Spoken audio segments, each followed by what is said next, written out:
Let's talk a little bit about why it could be devastating for the advancement of this procedure in the US if RFA is used carelessly for these cancers where it's really not appropriate. Okay, that is a great question that you're bringing up. So, we're seeing this already for benign disease. We're seeing that people don't really understand RFA. Endocrinologists, for example, who don't have somebody in their area that does RFA, they kind of look at it as some sort of, there's a quack somewhere in Kentucky doing this procedure. I've had patients from Michigan come all the way. I've had them from all over the place. And so you have these distant doctors who don't understand what this RFA is yet for benign disease. If there's a case of somebody who says, well, I don't want surgery for my large aggressive thyroid cancer, I want RFA. Well, it's not the patient that I worry about in that case, because if that patient elects to have a procedure like RFA that's not appropriate for it, then they'll suffer the direct consequences, of it. But a lot of times what happens is their family doesn't accept that. And then the family makes a big deal out of this because you were treated with something instead of a curative therapy. You were treated with something that didn't cure you. Patient passes away, and now the family wants to go after everybody connected with this death because of their grief. And it becomes something in the newspapers. And then all of a sudden, RFA is being promulgated as an inappropriate or an ineffective therapy, when if it's used in the right circumstances, we know it is not only highly effective, but less risky than those other things. So if we want it to proceed with a good reputation, with a reputation that matches how effective it is and how safe it is, it has to be used in situations where it is effective and it is safe. Using it on everything you see, that's going to give people mixed signals about its effectiveness. A motorcycle is a perfectly great mode of transportation, provided that it's not raining or snowing, and so it has its limitations. And if you have to look at every tool with its correct application. And if people start using it for things that it shouldn't be used for, that it's going to send the signal that it's not effective. And, here's the thing, right now, it only takes one person in either direction to influence, let's say, the opinion of doctors who don't know much about this yet. So if one patient from 3 hours away comes and sees me and they have a great RFA experience and their issue is resolved with it, then they think, I should probably send some more of my patients 3 hours away to have that done. But if it's a terrible experience and it doesn't work, then they're going to write off RFA forever. And that's just the way it is with a new technology, as the anecdotal experience makes an impact. And if we're trying to use it for things that it's not proven for, then we could end up giving it a reputation that it's ineffective, when we know that it is highly effective if it's in the right situations. And I really like your analogy about the motorcycle. I want to take that just a little bit further. I think it's also important to remember that not everyone can ride a motorcycle. And so if I were to come to you, you've got all of this experience with a thyroid cancer, and you assessed me and you made this recommendation that RFA is not a good treatment protocol for this particular cancer. I can say with confidence that I think most patients would probably accept that, but not necessarily from every physician who maybe is newer to this or isn't as confident or experienced in this procedure. And I think that unfortunately, because RFA is newer in this country, there's a certain amount of that uncertainty of, is this truly the right thing for me? Or is this my doctor's lack of experience and confidence that's driving this decision? And I don't mean that in a negative way against new physicians, because my whole hope is that more physicians will take this on. So you bring up a very interesting point, and I have to say, as much as I would love to stick up for my profession, I have to say that we're all still people. So Absolutely. we're susceptible to certain things, and one of those things is when you start RFA, you're just anxious to do it. You almost want to take every opportunity you can to do a case because you learn this new technique and it's exciting and Practice. you want to do it.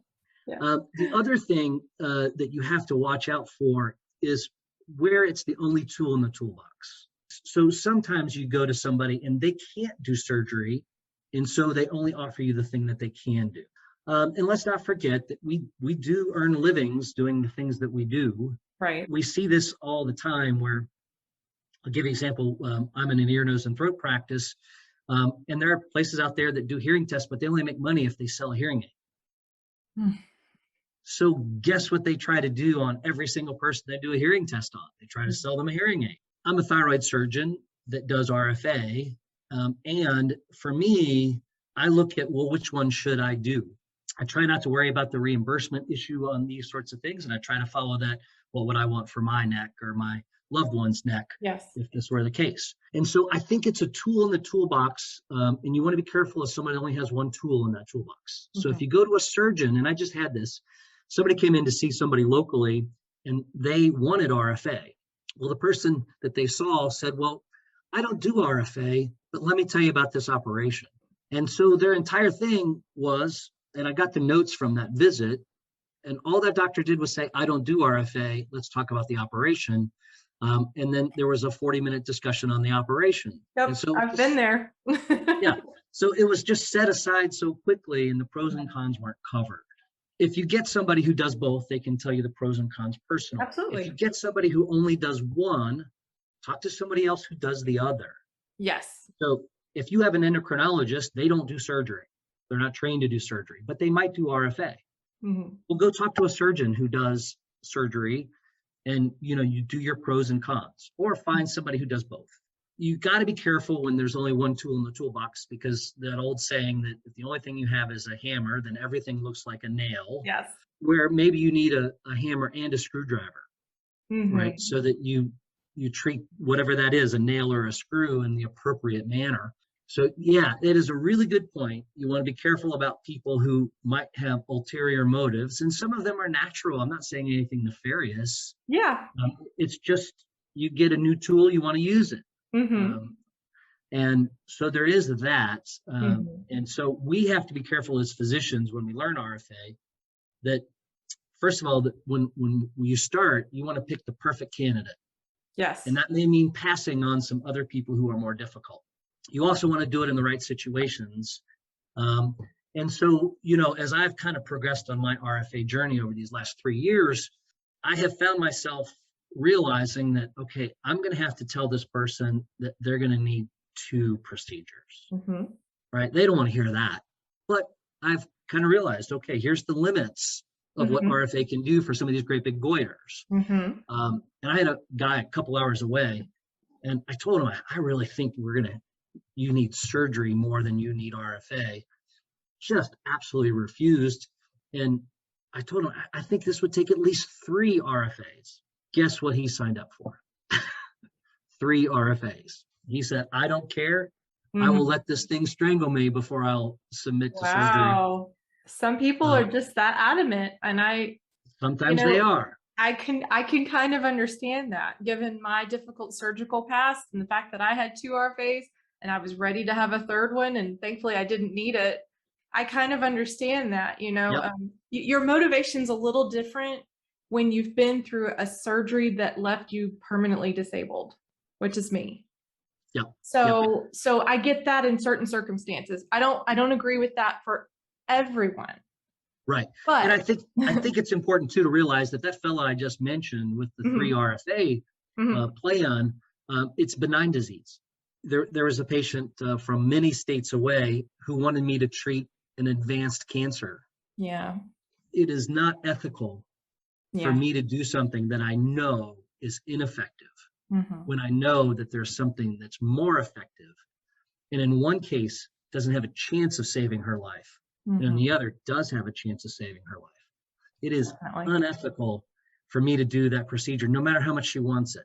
So as physicians, we have to take on the responsibility, because we're the ones with the experience and the knowledge to sometimes tell a patient, no, you can't have what you want. We're not the Subway or the Burger King where you can have it your way and you can order up Right. I'll take 2 RFAs to go, please. Yes. We have to maintain that position that we're here to advocate for you, even if it's not what you want to hear. So in that case where that fella is going to need 3 RFAs, he's had 2 already. Benign disease, that's a whole different discussion. I think that the key here is for you to, as a patient, for you to be willing to get multiple opinions from multiple physicians from different specialties, like you were saying, a surgeon, an endocrinologist, different backgrounds. They look with different perspectives. And to make sure, especially if you're dealing with something like a cancer, that you're not just going to someone who just started doing this. You need to see someone who has this understanding of this may be very inappropriate in your situation. Because right now, as I said a moment ago, we just have this certain amount of uncertainty where patients wonder when they're told no, is it really no? Because of the fact that this is so new. So I really appreciate you shedding some light on that. That was really great.